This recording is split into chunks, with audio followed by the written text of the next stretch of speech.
اعوذ باللہ من الشیطان اللعین الرجیم بسم اللہ الرحمن الرحیم السلام علیکہ یا ابا محمد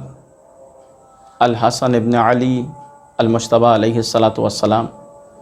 روز محشر جب اہل بہشت اہل جنت میں مستقر ہو جائیں گے تو پروردگار عالم سے بہشت عرض کرے گی کہ پروردگار تو نے مجھ سے کہا تھا کہ تو مجھے اپنے دو رکنوں کے ذریعے سے مزین فرمائے گا۔ تو پروردگار عالم کی ندا آئے گی، الم ازینک بالحسن والحسین، کیا میں نے تمہیں حسن و حسین کے ذریعے مزین نہیں کیا؟ تو دو رکن پروردگار امام حسن ہیں اور امام حسین علیہ الصلاۃ والسلام ہیں۔ اس لیے ہمیں روایت میں ملتا ہے کہ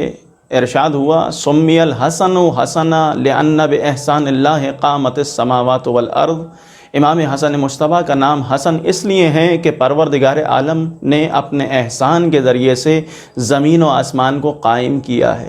اس کا مطلب یہ ہے کہ جو زمین و آسمان کا ثبات ہے وہ احسان پروردگار کے ذریعے ہے، اور اس احسان الہی کا اگر کوئی مظہر ہے تو وہ کوئی اور نہیں، وہ امام حسن مجتبیٰ علیہ الصلاۃ والسلام ہیں۔ اسی لیے نام امام حسن علیہ الصلاۃ والسلام کا حسن قرار پا رہا ہے۔ اس کریم گھرانے سے تعلق رکھتے ہیں کہ خود بھی کریم ہیں اور فرزند کریم ہیں، کریم ابن کریم ہیں، اور اس لیے ہمیں ملتا ہے کہ جب کسی شخص نے امام کی خدمت میں عرض کی کہ مولا مجھے کچھ عطا فرمائیے، پریشانیوں میں گھرا ہوا تھا، تو امام علیہ الصلاۃ والسلام نے فرمایا کہ کسی رقعے پر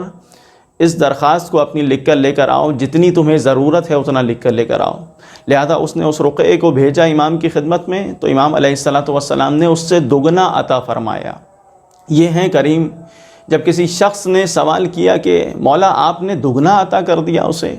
جبکہ اگر ہم آج کے اپنے معاشرے میں دیکھتے ہیں تو نظر یہ آتا ہے کہ جتنا اگر کوئی مستحق مانگتا ہے کسی سے تو اس سے کم عطا کیا جاتا ہے، لیکن امام حسن مجتبیٰ کی سیرت کیا ہے؟ امام حسن مجتبیٰ علیہ السلام اس کریم کا نام ہے کہ جو دگنا عطا فرما رہے ہیں، دو برابر عطا فرما رہے ہیں۔ جب کسی شخص نے کہا کہ یہ رقعہ، یعنی یہ جو اس نے اپلیکیشن دی در حقیقت، تو یہ درخواست اس کے لیے کتنی باعث بابرکت بنی کہ آپ نے اسے دگنا عطا کیا، تو امام علیہ الصلاۃ والسلام نے اس کی نگاہ کو موڑا اور اس کے رخ کو اس جانب متوجہ کیا کہ دیکھو اس کے لیے یہ باعث برکت ہوگا، یہ اس کا معاملہ ہے، لیکن ہمارے لیے کتنا باعث خیر و برکت ہے کہ فرمایا برکتہ علینا اعظم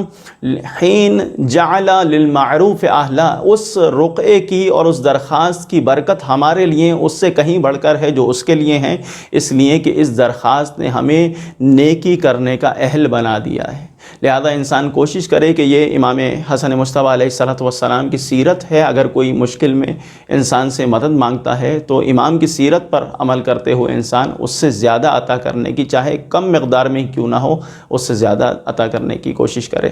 اس لیے ہم دیکھتے ہیں کہ یہ کریم گھرانہ ہے، اور دسترخوان امام حسن مجتبیٰ علیہ الصلاۃ والسلام ہمیشہ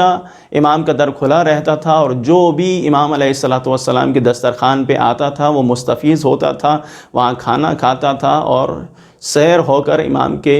گھر سے باہر جاتا تھا۔ یہ در ہمیں ہر شخص کے لیے کھلا ہوا ہے، اور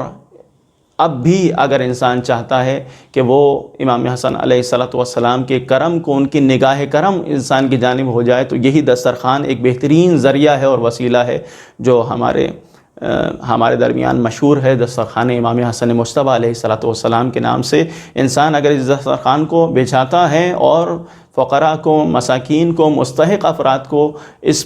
دسترخوان پر مدعو کرتا ہے تو یقیناً امام حسن مجتبیٰ علیہ الصلاۃ والسلام راضی ہوتے ہیں، ان کی نگاہ کرم انسان کی جانب مبذول ہوتی ہے۔ پروردگار عالم سے دعا ہے کہ امام حسن مجتبیٰ علیہ الصلاۃ والسلام کی سیرت پر ہم سب کو عمل پیرا ہونے کی توفیق عطا فرمائے۔ ربنا تقبل منا انک انت السمیع الدعاء برحمتک یا ارحم الراحمین۔